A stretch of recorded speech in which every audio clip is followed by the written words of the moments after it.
Morning. Today is the 27th of December and it certainly feels like the 27th of December.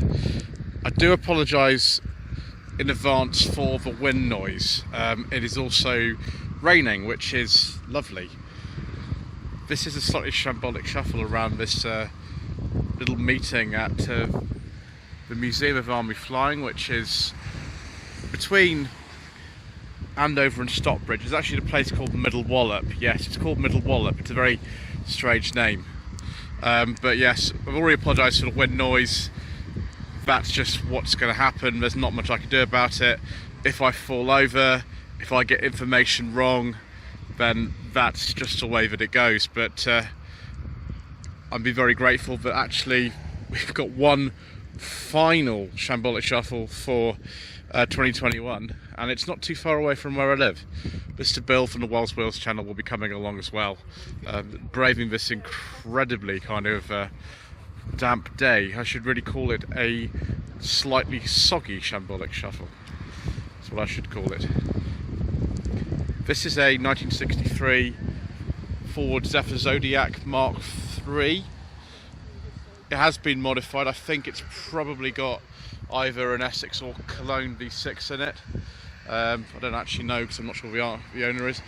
It's also registered on the DVLA website as actually being red, and you can kind of see that it's had a coat of paint, and someone's going to have the tax in the post, just like they had on Only Fools and Horses.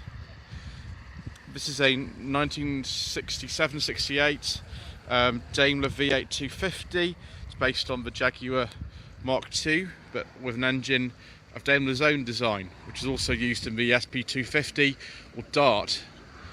It has a beige leather interior. Ooh. Oh gosh, the camera can't even see. If it is, then we do like that very much, viewers, but it's all steamed up and I can't see. 1983 to 84 Ford Orion 1.6. I really like the rear lights on these Mark I Orions. Don't know why, but I really do. I think there's a lot of Cortina parts actually towards the rear of these, although they are based on, in this case, the Mark III Ford Escort and a typical sort of 1980s aftermarket graphic on there. I've no idea where these wheels are from. I presume they're aftermarket ones. I don't even know if we can see through there, or we kind of can. It's 5-speed manual, this one. I've always had a hankering for Orions far more than Escorts for some reason. This is a 1933 Riley. I can't remember exactly what it's a Lynx. Sorry, it's a Lynx.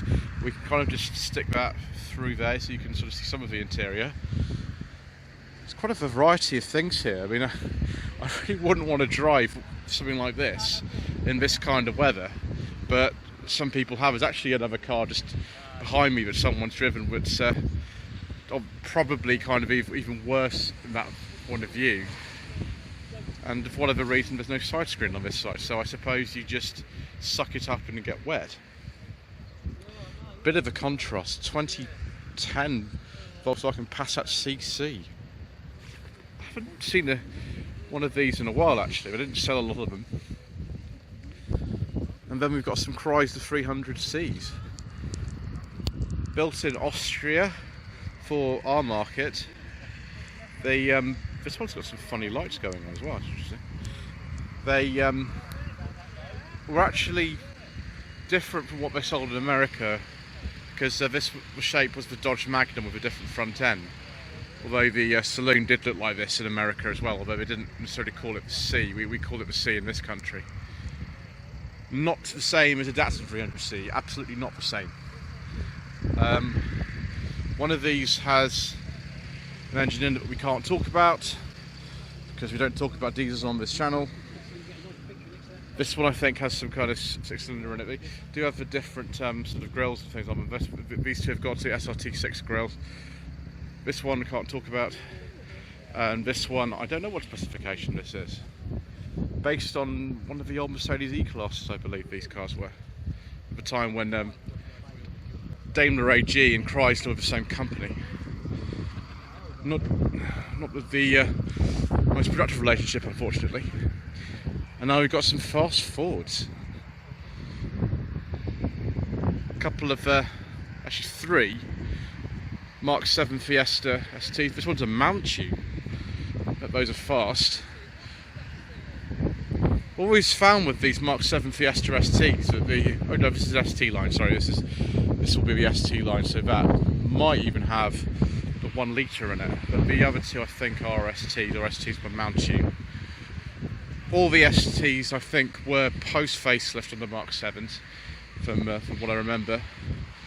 And this looks like a Focus ST Estate, but I could be wrong. I can't see the ST badge on this one. That's again a post facelift one, so 2017, 2018, something like that. Ooh. More interesting cars arriving. There's only one car, but I'm coming in today.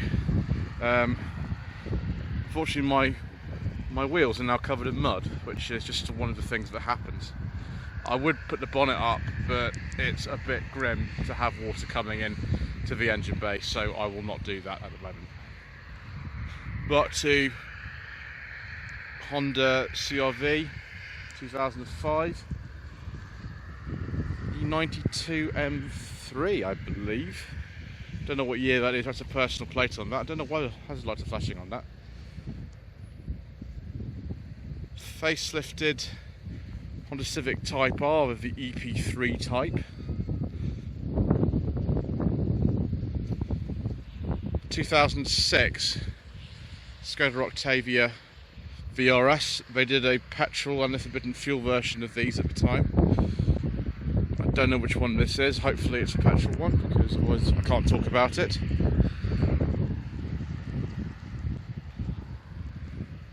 It says 1985 Jeep Wrangler. This looks a little bit later than 85 to me.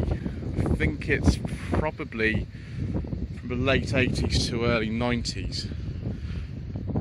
I don't know anything about these viewers, so feel free to correct me.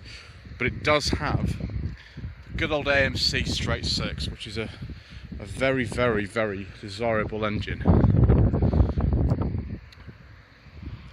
1998 Porsche 911 Carrera 996 type.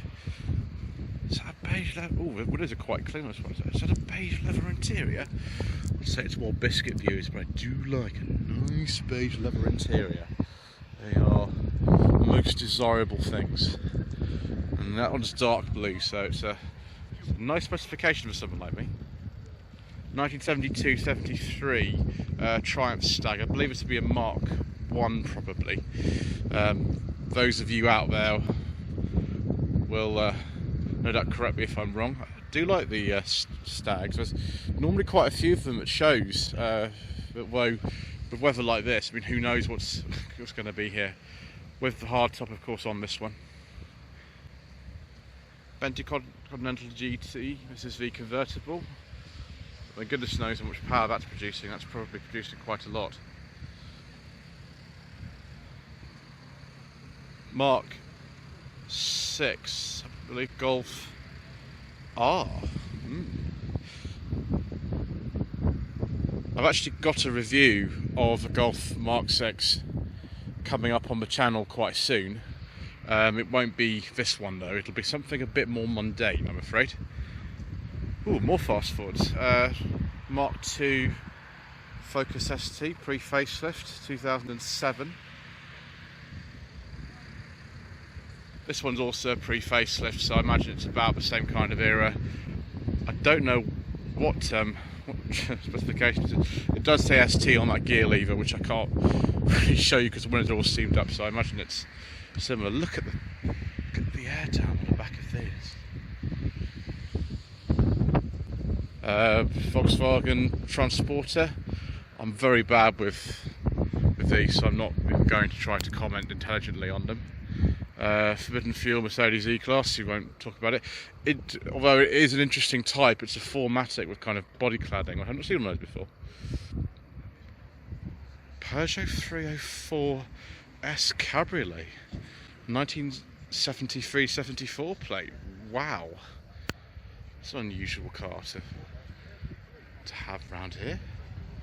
Very unusual. See if we can. Yes, we can kind of see the interior as well.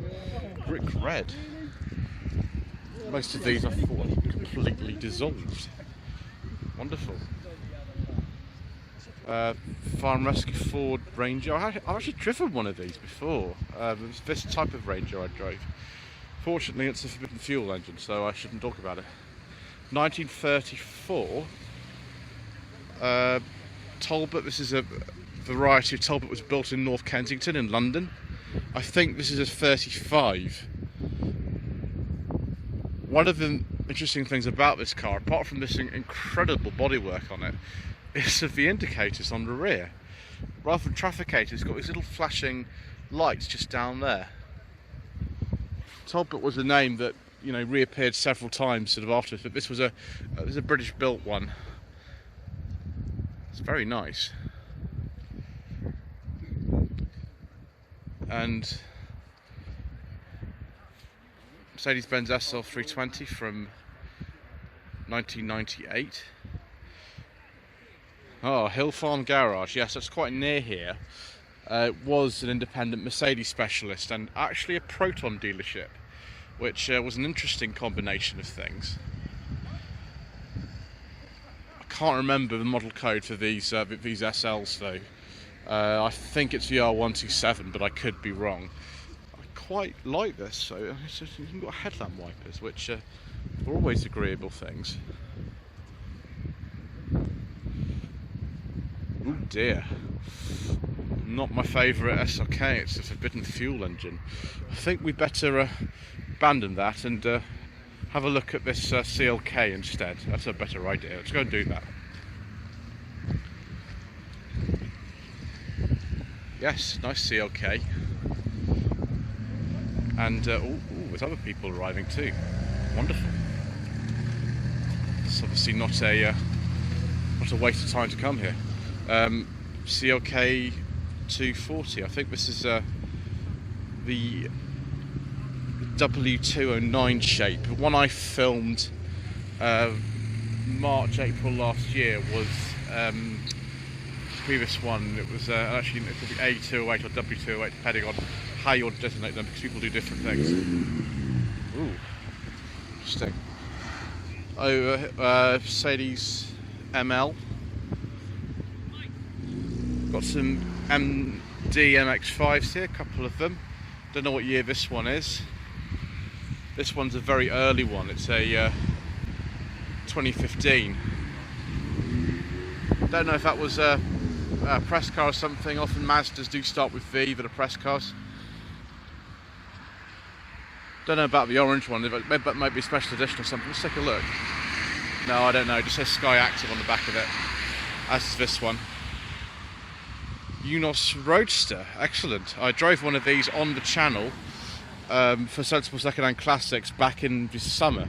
It was black with a biscuit coloured interior. This has got a biscuit coloured interior. Let's see if we can kind of show you this. Yes, sort of. And the one I drove was an auto. Is this an auto or a manual? Oh, it's an auto as well. Oh, it's the same specifications as the one I drove, although mine was the special edition owned by one of my channel viewers called Mark. Is that a C63 AMG? Yes, it is. It'll be the W204 shape, I believe. Don't know what year, because that's a Northern Irish plate on that. Wow. This is what I meant about getting a little bit damp on the way here. I saw the owner of this come in and yeah, he's not surprised he's put a towel on the seat. Don't know what type of MG this is actually. It's I think a 30s one. I'll have to, maybe if we kind of have some more arrive, then we can sort of pause and I'll take a look and I'll look it up. But this is an MG TD, I think. So it'd be between about 1950 and 1953, I believe, on the TDs. I'm not very good at this sort of thing, viewers, but that's not really a surprise to any of you, is it? BMW Z3, I saw this one come in. I wonder what engine's in this, because we had a lot of engines in it in a Z3. And it could just be a 4-cylinder, I don't know. Again, I might look that up and comment on that later on. Rover 25 from 2003. White dials. Okay, this is the not the post facelift one, but the one where they actually re-engineered the engine a little bit, so it ended up being Euro 4 compatible, which is great because you could take a car that's into the London ultra emission zone.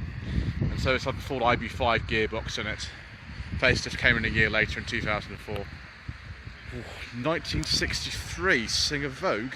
Well, yes please viewers, we do like Roots Group cars on this channel, and look at that, we can even get nice and close. Excellent. Most enjoyable viewers based on the Hillman Super Minx of the time. Ooh, another Triumph Stag. Excellent viewers, we're doing well today. This is a dark green one as well, which is more my kind of colour. If this is an automatic or a manual. That one's a manual. I'll see if we can have a look at the interior, because there we go. All lots of rain spots. So glad the camera's waterproof. Thought there might be another one of these turning up. And very late MG ZR 2006 plate, but as you know, production of these finished in April 2005, so it's a late registration. I actually do have a review of one of these on No Budget Reviews, very similar to this. That one I drove was a Trophy SE, I think. Slightly crispy looking, and that's not just my joke, it does say crispy on it. A crispy looking BMW 3 Series E30 so 87, 88 plate. Wheels on that. With Volvo 670. Do like these viewers. It's quite a late one. This is a facelift. I don't know what year that is. That does, however, have a beige leather interior. Do you like a nice beige leather interior, viewers? Especially if it's got wood like this one has. Probably in that it's got a white block engine, I'm not entirely sure. Ooh, is that a Chevy Camaro? Chevy Camaro Rally Sprint 350, so J. 7071 plate, let's say it's a 71 model. Yeah, let's just go for that. That's probably the best idea. Interesting. Right, viewers, we'll take a pause here. I think I'm going to dry my camera out and get away from some squeaky fan belts. Come back a bit later. For once, viewers, it looks like I was right. This is a 71 RS Camaro. Mr. Bill has arrived. Hello. Say hello, Mr. Bill. Hello. It is very wet. We're going to have to actually wrap this up pretty quickly because a lot of people are leaving because the weather's so grim. I mean, I can't blame them myself. But we'll just see if we can get out of the way of this gentleman who's taking photographs with a proper camera. Ooh, 2021. Mini Cooper, John Cooper Works. Not the GP edition though, which I did a review of on my channel back in the autumn, which Mr. Bill very kindly helped me film, because this has actually got some rear seats in it. The one that I filmed did not. Ooh, Fat Woolly Surf Shack. I've not heard about Fat Woolly Surf Shack for a very long time. I presume it's still there. Ooh, so Subaru Impreza WRX. This is Bug-Eye. Yep, it's the Bug-Eye. A modified Bug-Eye. That's got 1978 to 79 plate on it, so I don't think that is the right one. Bug-Eye, from what I remember, 2001 to about 2003, 4. I don't know anything about this sort of thing, viewers. Let's go and have a look at Mr. Bill's Mini whilst we're here. Before, you know, everybody actually does leave because the weather is so grim. which is a shame, but here we are. People have been taking photographs of Mr. Bill's car anyway, so you might as well take a video for those who haven't actually seen it. It's 1991 Mini City 1000. There is a walk around of the car on the channel. Mr. Bill tells me that there are a couple of things which need to be addressed on the car at some stage. I haven't seen a Mini with so many stickers on it for a long time though. There's probably even more the last time we filmed it.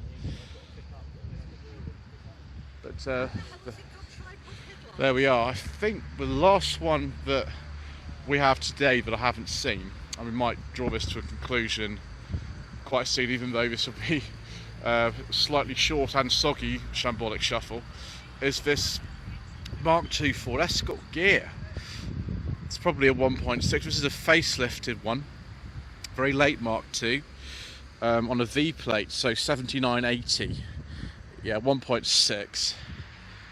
It's not the same one that I filmed at the Hubnut Social back in August. That had a vinyl roof. That's the way I could instantly tell them apart. Probably actually had a bit of Z-Bart rust proofing. That might be why it survived for such a long time. Yeah, these are going to be worth a lot of money now, viewers, as most of you know. So there we are, viewers. I think we will just end it there. Thank you for watching this slightly soggy shambolic shuffle around this little local car meetup at the Museum of Army Flying in Middle Wallop. Please don't forget to subscribe to the channel if you haven't already done so. We will see if we can get a shambolic shuffling as quickly as possible in 2022, but that is dependent on many things. Like this video and leave a comment below. Become a channel member if you'd like to support the channel directly by clicking the join button. And thank you ever so much indeed once again for watching.